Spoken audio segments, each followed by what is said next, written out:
Coleridge's concepts of imagination and fancy are central to his literary theory, particularly as articulated in his work, Biographia Literaria. Imagination.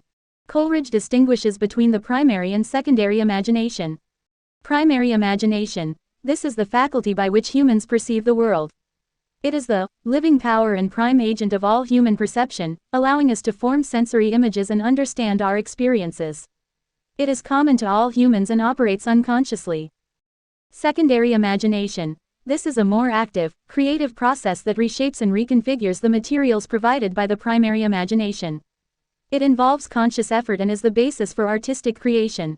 It dissolves, diffuses, dissipates, in order to recreate. It is essentially vital and transformative.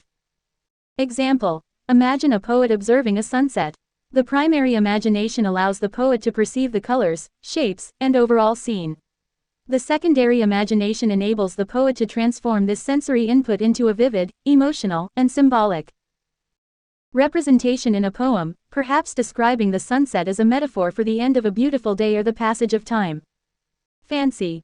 Fancy, according to Coleridge, is a less profound and less creative faculty than imagination. It is mechanical and associative, dealing with the superficial rearrangement of existing ideas and images. Fancy involves the playful combination of elements without fundamentally transforming them. Example. Using the same sunset, fancy might involve simply noting the colors of the sunset and comparing them to a painter's palette, or listing objects that are similar in color to the sunset hues. It does not add depth or new meaning, but rather reconfigures existing ideas in a decorative or whimsical manner. Simple example to illustrate the difference. Imagination. A poet uses the image of the sunset to create a powerful metaphor about the fleeting nature of life.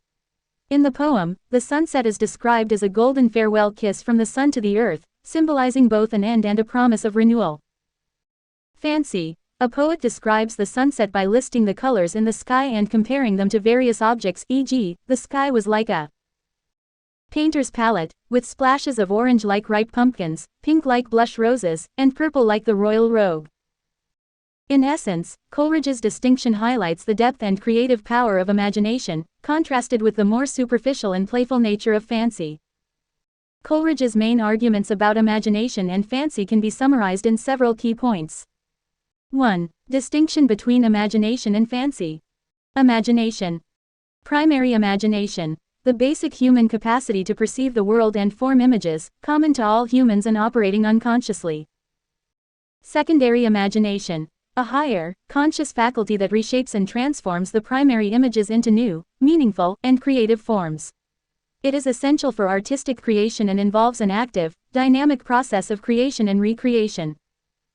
Fancy. A lesser, mechanical faculty that deals with the playful combination of existing images and ideas without fundamentally transforming them. It operates by associating and arranging images in a decorative or whimsical manner. 2. Transformative nature of imagination. Imagination's power. Imagination has the power to dissolve, diffuse, and dissipate the materials of experience and perception in order to recreate them into new, meaningful wholes. This transformative power is vital and essential for genuine artistic and poetic creation. 3. The mechanical nature of fancy.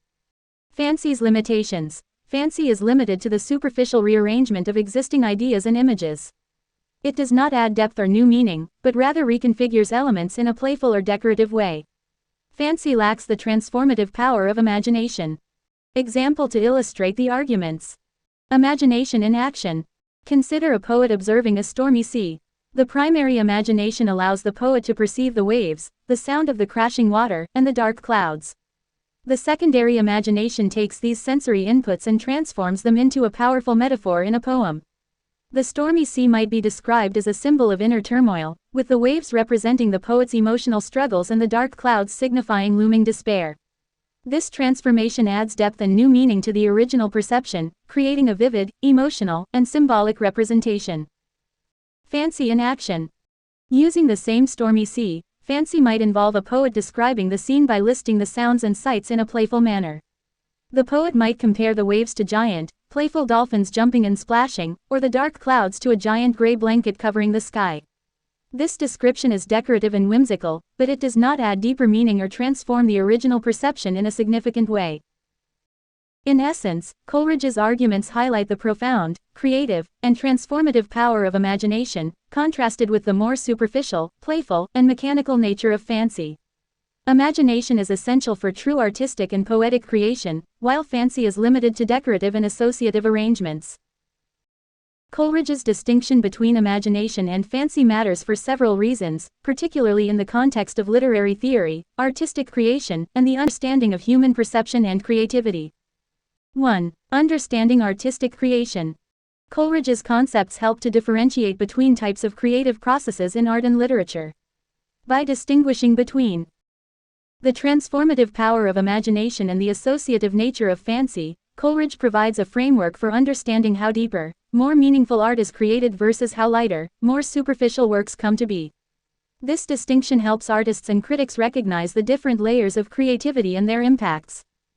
2. Enhancing literary criticism. Coleridge's ideas offer literary critics tools to analyze and interpret texts more effectively. Critics can assess how a work of literature employs imagination to create profound, symbolic, and transformative representations of reality, as opposed to using fancy for decorative or playful purposes. This can lead to richer and more nuanced readings of literary works. 3. Influencing romantic philosophy. The distinction between imagination and fancy is central to romantic philosophy, which values emotional depth, individual perception, and the sublime. Coleridge's emphasis on the active, creative role of the imagination aligns with the Romantic movement's focus on personal insight and the transcendent aspects of human experience. It underscores the importance of subjective perception in shaping our understanding of the world. 4. Guiding creative practices. For writers and artists, Coleridge's concepts can serve as a guide for their creative practices. Understanding the difference between imagination and fancy can help creators strive for deeper, more meaningful work by tapping into the transformative potential of their imagination rather than relying solely on surface-level associations. 5. Educational value. In the realm of education, teaching students about Coleridge's theories can deepen their appreciation of literature and the arts. It encourages them to explore their creative capacities and understand the importance of imagination in shaping their perceptions and expressions. This knowledge can inspire students to engage with texts and artistic practices more critically and creatively. Example of why it matters. Consider a novel like Mary Shelley's Frankenstein. Using Coleridge's framework, critics can explore how Shelley uses imagination to delve into themes of creation, responsibility, and the human condition. The novel's portrayal of Victor Frankenstein's creation of life and the resulting consequences involves a deep, transformative use of imagination, raising profound questions about scientific progress and ethical responsibility. In contrast, a work that relies heavily on fancy might include playful or decorative descriptions without delving into deeper thematic exploration. For instance, a fantasy novel that lists whimsical creatures and magical landscapes might captivate readers with its creativity, but without the transformative depth that Coleridge attributes to true imaginative work. By distinguishing between these different creative processes, Coleridge's theory helps us appreciate the varied dimensions of literary and artistic expression, emphasizing the value of works that engage deeply with the human experience through the power of imagination. Significance. Coleridge's distinction between imagination and fancy is significant for its impact on literary theory, philosophy, and artistic practice. It challenged prevailing ideas about creativity and perception, emphasizing the transformative power of the imagination in creating meaningful art and literature. Relevance. Coleridge's ideas remain relevant today in the fields of literature, art, and psychology. They continue to influence how we understand creativity, symbolism, and the nature of artistic expression. The distinction between imagination and fancy provides a framework for analyzing and appreciating works of art and literature in a deeper, more nuanced way. Legacy. Coleridge's legacy lies in his contributions to Romanticism and literary criticism. His ideas have influenced generations of writers, poets, and thinkers, shaping the way we approach and interpret literature. His emphasis on the importance of the imagination has left a lasting impact on how we understand the creative process. Contribution. Coleridge's contribution to literary theory lies in his development of a theory of imagination that distinguished between different types of creative processes. By highlighting the transformative power of the imagination, he challenged conventional views of creativity and paved the way for new ways of thinking about art and literature. Impact. Coleridge's impact can be seen in the continued relevance of his ideas in contemporary discussions of literature and art. His distinction between imagination and fancy has influenced how we understand creativity, symbolism, and the nature of artistic expression. His emphasis on the transformative power of the imagination has inspired generations of artists and thinkers to explore the depths of human experience through their work. In summary, Coleridge's distinction between imagination and fancy remains significant and relevant today, shaping how we understand and appreciate art, literature, and the creative process. His legacy lies in his contributions to Romanticism and literary criticism, and his impact can be seen in the continued influence of his ideas on contemporary thought. Here are some multiple-choice questions (MCQs) related to Coleridge's distinction between imagination and fancy. According to Coleridge, what is the primary difference between imagination and fancy? A. Imagination is conscious, while fancy is unconscious. B. Imagination is transformative, while fancy is associative. C. Imagination is playful, while fancy is profound. D. Imagination is superficial, while fancy is deep. Answer: B. Imagination is transformative, while fancy is associative. Which of the following best describes Coleridge's view of the imagination? A. It is a mechanical faculty that rearranges existing ideas. B. It is a creative power that transforms perceptions into new forms. C. It is a passive faculty that simply perceives the world. D. It is a superficial process that lacks depth. Answer: B. It is a creative power that transforms perceptions into new forms. How does Coleridge characterize the role of fancy in artistic creation? A. Fancy is essential for creating profound works of art. B. Fancy is a superficial faculty that adds decoration to art. C. Fancy is the primary source of artistic inspiration. D. Fancy is synonymous with imagination. Answer: B. Fancy is a superficial faculty that adds decoration to art. Which of the following examples best illustrates Coleridge's concept of imagination? A. A poet describing a sunset as a metaphor for the passage of time. B. A painter using various colors to create a vibrant landscape. C. A writer listing the sounds and sights of a bustling city street. D. A musician composing a piece of music inspired by nature. Answer: A poet describing a sunset as a metaphor for the passage of time. What is the main legacy of Coleridge's distinction between imagination and fancy? A. It revolutionized the way artists approach their work. B. It influenced the development of Romanticism. C. It provided a framework for analyzing and interpreting literature. D. It challenged traditional views of creativity and perception. Answer: D. It challenged traditional views of creativity and perception. According to Coleridge, which of the following best describes the primary function of the imagination? A. To passively perceive the world as it is. B. To actively transform perceptions into new and meaningful forms.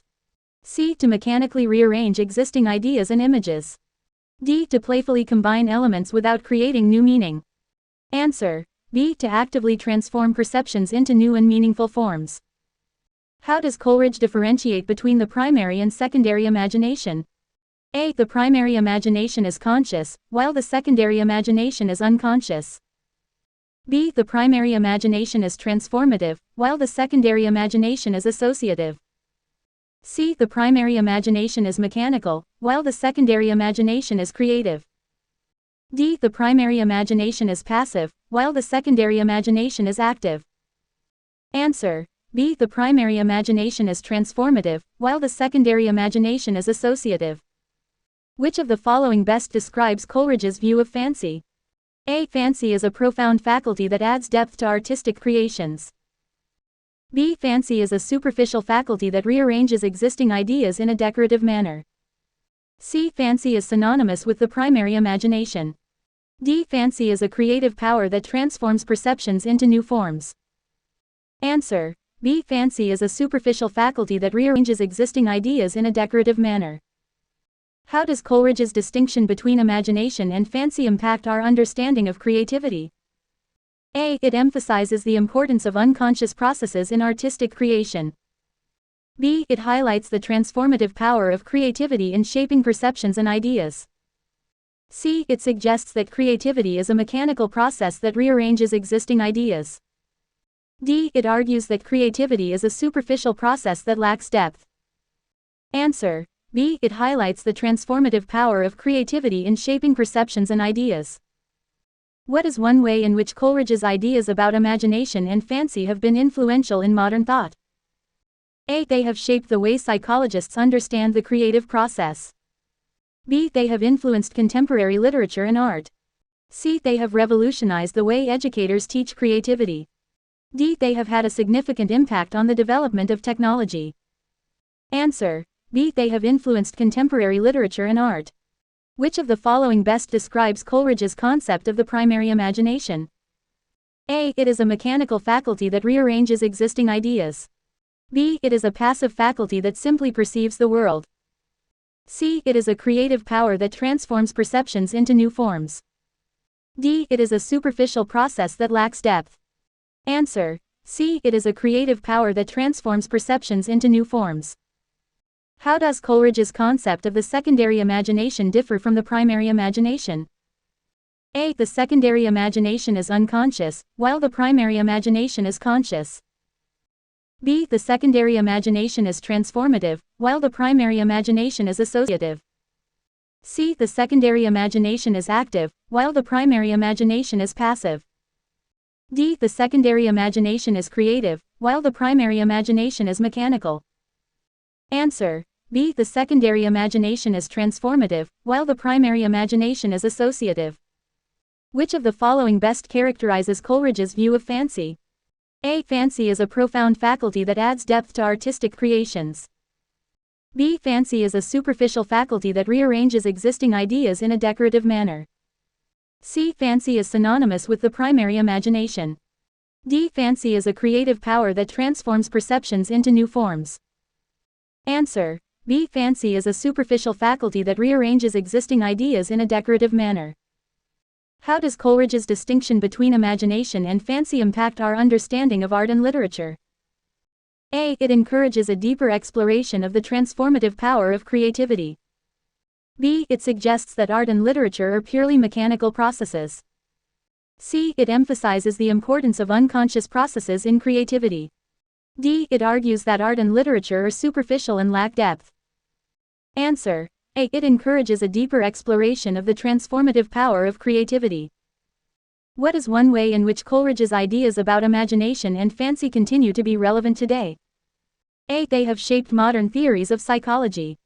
B. They continue to influence contemporary literature and art.